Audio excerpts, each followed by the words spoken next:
Então, aqui nós temos o caso do plantio direto. Então, percebam que nós temos as linhas aqui, né, de plantas, e ao longo do tempo vai se acumulando, então, os restos de cultura entre as linhas, né? Aqui dá para ter uma ideia mais próxima, né, de como funciona, tá? Então, no plantio direto, restos de cultura permanecem na superfície e servem como substrato para a sobrevivência e aumento do inóculo do patógeno. Quando se faz o plantio convencional, percebam que entre as linhas não há restos de cultura, né? O resto de cultura é eliminado durante o preparo do solo. Então, aração e gradagem promovem a incorporação do resto de cultura, que é um estímulo à competição entre microflora e patógeno. É o que eu mostrei com o gráfico, né? À medida que eu coloco o resto de cultura no solo, esse resto de cultura ele é decomposto também pela microflora do solo. E essa microflora vai competir com o patógeno.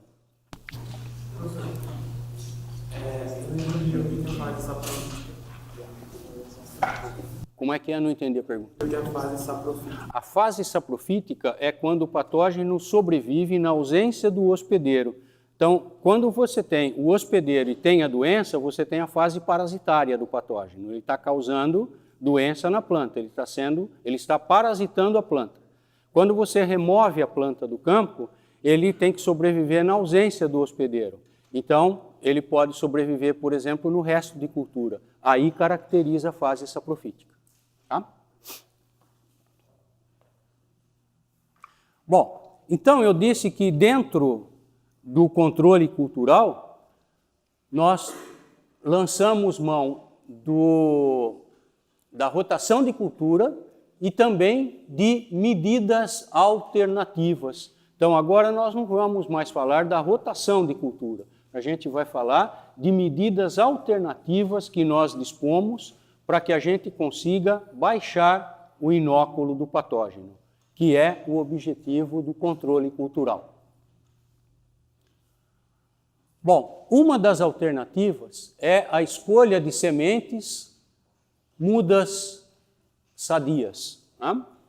Então, se a gente usa lotes de sementes que sejam de boa procedência, que não contenham o patógeno, se a gente utiliza mudas de boa origem, né, preparada por viveristas que são reconhecidos como competentes, né, na área de produção de mudas, nós estamos, então, evitando praticamente a entrada de patógeno na área. Ou se o patógeno já existe, nós estamos evitando que essa população se torne maior.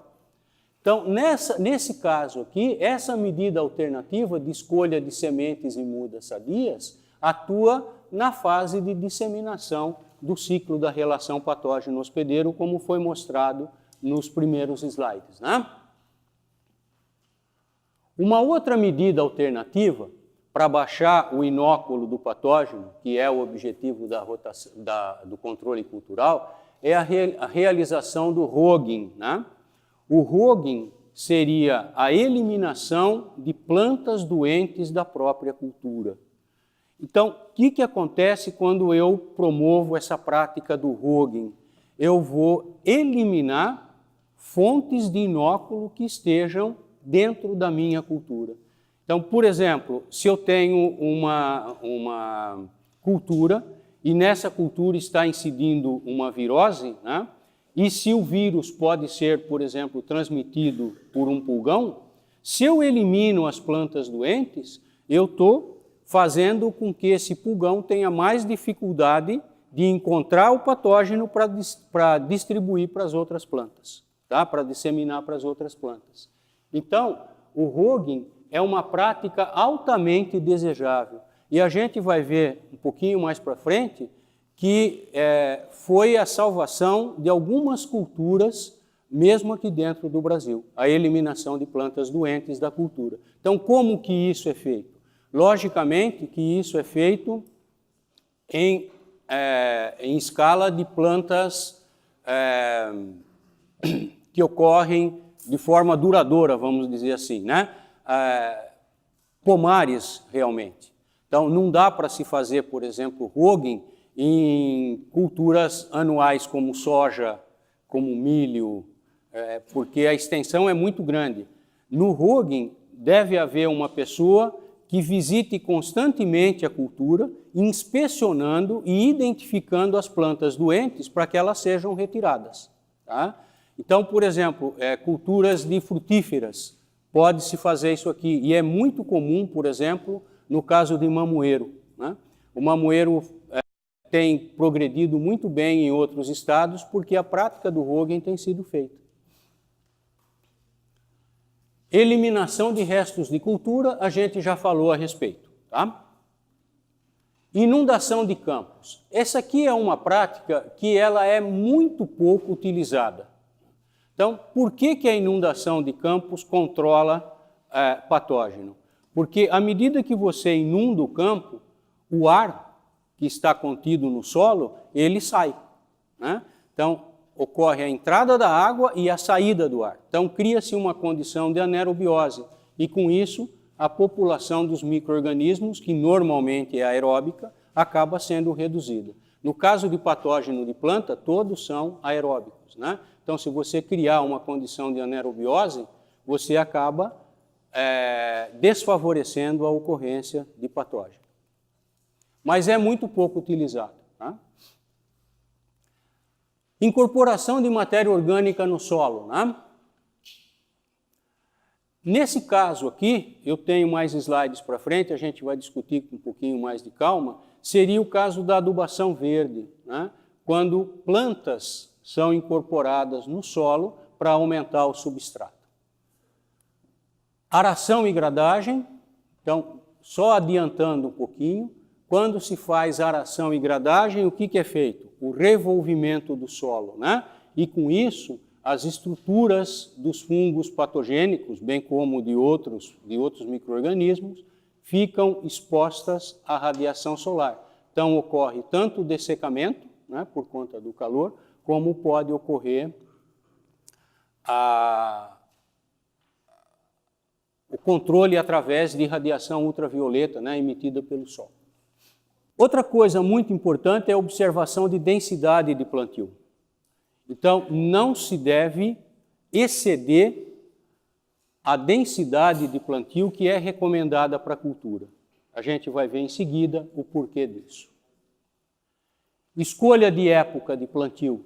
Então, embora nós tenhamos uma época de plantio praticamente definida, né, dá para a gente jogar com esse tipo de fator para tentar controlar a doença. Vamos ver em seguida também. Condução de poda de limpeza, como o próprio nome está dizendo, é retirada de excesso de vegetação para que a gente não crie microclima favorável à doença. E uso de barreira física, né? Quando a gente tenta, então, colocar um tipo de barreira formado por plantas para que a gente impeça ou diminua a chegada de estruturas de patógeno na cultura. Senhor, diz que todos os organismos patógenos de plantas são aeróbicos? São. Sem exceção, todos? Todos. Não. E dos anaeróbicos, não existe algum que... Não. Como patógeno de planta, não. Tá? Então, gente, vamos ver um pouquinho isso aqui. A gente pode detalhar, inclusive, com um exemplo, né? Então, aqui no caso, escolha de sementes e material propagativo e mudas sadias. Né? Quando a gente leva para a implantação, por exemplo, de um pomar, né, ou de uma plantação de espécies perenes, como é o caso de café, é interessante e, além de interessante, é extremamente... me faltou agora a palavra, né? Mas é de bom senso, né? Que se leve mudas que sejam sadias. Né? Porque se a gente começa com muda doente, a gente já está começando com problema. Né? Então, a escolha de sementes sadias também é importante e, inclusive, nós temos recursos para saber se o lote de semente que está sendo adquirido, se ele tem ou não condições ideais de ser utilizado. Nós temos laboratórios que cuidam de fazer análise de sementes para dizer se aquela semente tem ou não um bom potencial para ser utilizada com relação à parte fitossanitária. Embora existam também laboratórios que façam a parte de vigor de semente e tal, mas a parte fitossanitária também se encontra amparo para se fazer análise de sementes, né? Uso, por exemplo, de material propagativo sadio.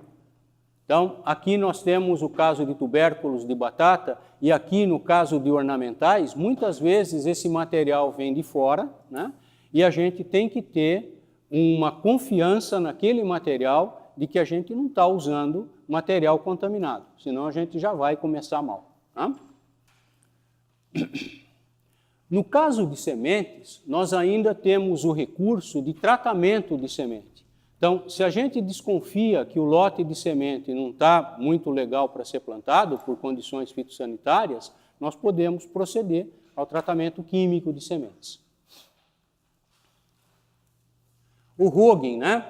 Então, eu citei para vocês o caso do mamoeiro. Aqui no estado de São Paulo, que já foi o estado que mais produziu mamão no Brasil, nós não temos mais grandes produções de mamão, né? A produção de mamão migrou já há um bom tempo para o Espírito Santo, para o sul da Bahia, para o sul do Pará. Então, o que aconteceu no caso? A doença mosaico, né, que é causada por um vírus transmitido por um pulgão, ela proliferou de forma muito intensa no estado de São Paulo, de modo que praticamente ficou inviável a produção comercial. Mesmo esses mamoeiros que a gente encontra em chácaras, em fundo de quintal, eles também apresentam problema, né? Vocês já devem ter percebido isso daí. Então, o que o pessoal adotou no caso? O Roggen, né? Como eu disse, um técnico, ele passa inspecionando as plantas que formam o pomar, e aquelas que estão com problema, elas são marcadas para posteriormente serem eliminadas da cultura. Então, com isso, no caso específico do mamoeiro, o pulgão, ele não encontra fonte de inóculo que contém o vírus para adquirir esse vírus e levar para outras plantas. Então, esse é o Roggen, eliminação de plantas doentes dentro da própria cultura. Aqui vocês estão vendo um campo de batata semente, onde é possível, então, fazer o Roggen, porque a área é relativamente pequena. Então, as pessoas andam aqui para o meio das plantas, identificando as plantas que estão doentes, principalmente aqui no caso viroses também, e essas plantas são arrancadas, né, para que não haja disseminação do patógeno. Restos de cultura nós já comentamos, né? Quando a gente faz o enterrio dos restos de cultura, o que a gente está fazendo? Tirando o substrato do patógeno, né? Com isso, nós reduzimos a população do patógeno. Por quê? Porque esse patógeno vai ter que ir para o solo para competir com a microflora que já está ali instalada, né? Os habitantes naturais do solo. Aração e gradagem, também não tem segredo nenhum, porque, como eu já disse, ocorre o revolvimento do solo e essa exposição, né, do solo mais pulverizado, ele contém também as estruturas do patógeno que está sobrevivendo ali de forma saprofítica. E essas estruturas, então, elas podem ser destruídas tanto por conta de dessecamento como por conta de radiação solar, principalmente de radiação ultravioleta. Aqui é o caso da incorporação de matéria orgânica ao solo. Então, nós incorporamos plantas verdes, principalmente no caso crotalária, né? O feijão guandu. Essas plantas são incorporadas antes do florescimento, porque assim elas estão com menos fibras, né? E essas plantas, elas vão servir, então, como substrato para toda a microflora do solo. O que acontece? Eu aumento a competição entre o patógeno e os micro-organismos naturais do solo. Tá? Quando eu faço o interrio do resto de cultura, eu também tenho essa competição, mas o patógeno ainda tem um substrato que é favorável, que é o próprio resto de cultura. Aqui, nesse caso, ele não tem esse favorecimento, ele tem que competir de uma forma mais drástica, né, com aqueles micro-organismos que são habitantes naturais do solo. Então está aqui, ó, aumento de substrato para as populações de micro-organismos do solo, resultando em maior competição para o patógeno presente no solo. Com isso, a população do patógeno tende a ser reduzida. A densidade de plantio, né? Então, eu já salientei, quando eu apresentei as medidas alternativas, né, que a densidade de plantio deve ser obedecida, né, principalmente por conta de formação de microclima. Quando nós apertamos muito o espaçamento entre linhas, ou aumentamos o número de plantas por linha, nós fechamos a cultura. Então, nós diminuímos a aeração. Quando a gente diminui a aeração da cultura, aumenta a umidade no interior da cultura. E o aumento da umidade favorece a doença e a ocorrência de patógeno. Então, sempre observar o espaçamento que é recomendado para a cultura. Assim, a gente vai evitar microclima que seja favorável à doença, né? E, além disso, quando a gente aperta muito, né, as plantas no terreno, ou seja, a densidade muito alta, nós vamos aumentar a competição entre as plantas por água e nutrientes. Com isso, o que acontece? As plantas não se desenvolvem normalmente como deveriam, né? Sobre o slide passado, compostagem tem uma função parecida com a adubação verde? Sim, é a mesma finalidade, só muda o tipo de substrato, né? Mas tem a mesma função.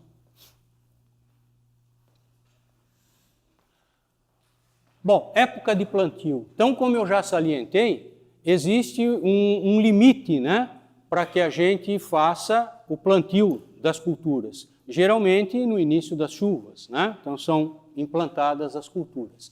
Mas dentro desse período, nós temos aí um jogo, às vezes, de 40, 45 dias, para poder instalar a cultura um pouquinho antes ou um pouquinho depois, né?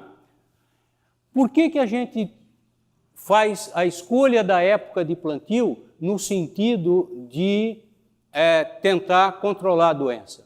Porque a gente busca evitar a coincidência entre o estágio de maior suscetibilidade da planta com as condições ambientais mais favoráveis ao patógeno. Existem alguns estádios de desenvolvimento da planta que são mais favoráveis à ocorrência da doença. Então, por exemplo, a planta muito nova, né, tem tecidos muito tenros, então é uma fase favorável à ocorrência de doença. Quando a planta entra na fase de reprodução, né, de produção de flores, enchimento de grãos, é uma fase em que a planta também está mais predisposta ao ataque de patógenos. Se eu conseguir adiantar ou atrasar um pouquinho a época de plantio, dentro de certos limites, é lógico, né, eu posso fazer com que essas fases não coincidam com o ambiente mais favorável à ocorrência de doença, né? Principalmente favoráveis ao patógeno. Condução de poda de limpeza. Muita gente confunde essa poda de limpeza com eliminação de partes doentes. Não é isso que a gente quer dizer com condução de poda de limpeza. A poda de limpeza tem por objetivo promover arejamento na cultura, né? Por quê? Porque quanto menos arejado, mais umidade, mais condições favoráveis à doença. Então é nesse sentido. E normalmente essa condução de poda é feita em pomares. É por isso que a gente está trazendo como exemplo aqui plantas de goiabeira, né? Aqui no caso mangueira, para mostrar então que quando começa a haver esse fechamento, né, provocado pelo crescimento de ramos, é interessante que se faça a poda, a eliminação do excesso de ramos, para que não se forme microclima favorável à doença. Então, é o que está dizendo aqui, né? Eliminação do excesso de ramos, favorecendo o arejamento. E o quebra-vento? O quebra-vento é uma prática pouco utilizada ainda no Brasil, né? Atua principalmente na disseminação do patógeno, tentando reduzir a chegada ou de vetores ou a chegada de estruturas de patógeno. Então, não vai isolar praticamente a cultura, mas vai reduzir um pouco a chegada do patógeno ou de vetores, né? Aqui tem alguns exemplos. Vocês estão vendo aqui, no caso, milho, né? E uma barreira aqui, formada por plantas, né? Para evitar, então, a chegada constante de estrutura do patógeno ou de vetor. Aqui vocês estão vendo uma barreira formada por girassol. Então, dependendo da cultura, a gente usa o tipo de barreira. Se é uma planta hortícola, por exemplo, a gente pode usar uma barreira de milho ou pode usar uma barreira de girassol. Se é uma planta perene, como é o caso de citros, pode-se usar plantas que tenham um porte maior, né, para promover, então, a barreira. Em alguns casos, principalmente em se tratando de viveiros de produção de muda, podem ser usadas barreiras desse tipo aqui, que seria uma espécie de uma cerca telada, né, para que se evite, então, a chegada de esporos ou de vetores aonde as mudas estão sendo produzidas, como pode ser visto aqui na figura. Essa técnica se encaixa mais no controle físico? Deixa eu chegar aqui. Se encaixa mais no controle físico? Repete para mim que eu não ouvi. Essa técnica de quebra-vento não se encaixa mais em controle físico? Bom, o controle físico, como a gente vai ver na outra parte da aula, a gente explora principalmente a parte de temperatura. Então, isso aqui pode até ser considerado, porque no fundo você está fazendo uma barreira física, né? Mas como essa barreira física é vegetal, o pessoal prefere colocar dentro de prática cultural, né? Você implantar, então, esse rol de plantas para que você evite, né, ou diminua a chegada de propágulos e de vetores. Tá? Mas não tem nada contra, pode ser considerado físico, é um processo físico. Né?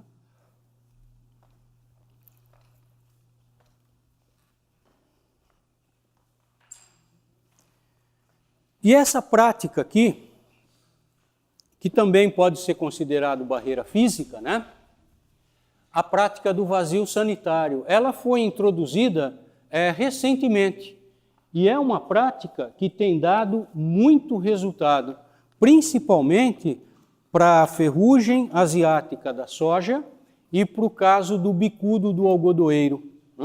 Então, no caso do vazio sanitário, ocorre ausência de plantas hospedeiras vivas no campo por um determinado período, visando promover a redução do inóculo do patógeno para a cultura a ser instalada na próxima safra. Então, de forma mais simples, quando se faz a colheita da soja, né, o solo é mantido sem vegetação ou com alguma espécie, isso aí depende da área, né? Alguma espécie vegetal que não seja hospedeira do patógeno. E com isso, o que acontece? O patógeno não encontrando o hospedeiro, a tendência dele é de reduzir a população. Principalmente no caso da ferrugem da soja, que a gente tem um parasita obrigatório, né? Os fungos de ferrugem são obrigatórios, né? Então, não tem essa fase de sobrevivência saprofítica, ele precisa do organismo vivo, da planta viva. Então, quando se faz a retirada de plantas, mantendo o solo dessa forma aqui, né? Vocês estão vendo? O que acontece é a redução dos propágulos, né? E da sobrevivência e também multiplicação do patógeno. Então, com isso, quando a próxima safra for implantada, não se tem população alta do patógeno na área. Esse vazio sanitário não é utilizado microbiótico compete com o patógeno também? Bom, reduz porque ele fica sem hospedeiro, é o que eu estou dizendo, né? No caso específico aqui da ferrugem, a ferrugem é um patógeno biotrófico, ele precisa do organismo, do hospedeiro vivo. Se você tira o hospedeiro, ele não tem hospedeiro alternativo, né? Na ausência do hospedeiro, a tendência é de diminuir, reduzir a população, tá? Professor, a rotação de cultura seria considerada um tipo de vazio sanitário? Você está tirando o hospedeiro principal? O vazio sanitário é mais a manutenção da área livre de plantas, né? Na rotação, não. Você tira um hospedeiro e coloca uma outra espécie que não seja hospedeira, tá? Então, aqui é mais realmente manter a área livre de plantas. Mas nesse caso não é melhor fazer rotação de cultura, porque deixar o solo exposto vai. Exatamente, exatamente. Mas ali, o que você colocou ali de medida governamental, tem que fazer o vazio? Tem, é obrigatório fazer o vazio. O plantador de soja é obrigado a fazer o vazio, tá? Embora eu já ouvi, eu não posso confirmar, não tenho certeza, eu já ouvi que é permitido colocar cultura que não seja hospedeira da ferrugem, tá? Mas quando surgiu o vazio sanitário, era manter o solo realmente livre de plantas, tá? Então fica parado, né? Então essa medida, gente, como está escrito aqui embaixo, é medida governamental, né? Inclusive, ela é fiscalizada, né? Então não são todos os estados que adotam a medida de vazio sanitário, mas os estados que adotam, ocorre uma fiscalização para que a medida seja realmente cumprida, tá? E tem funcionado muito bem para controle da ferrugem da soja.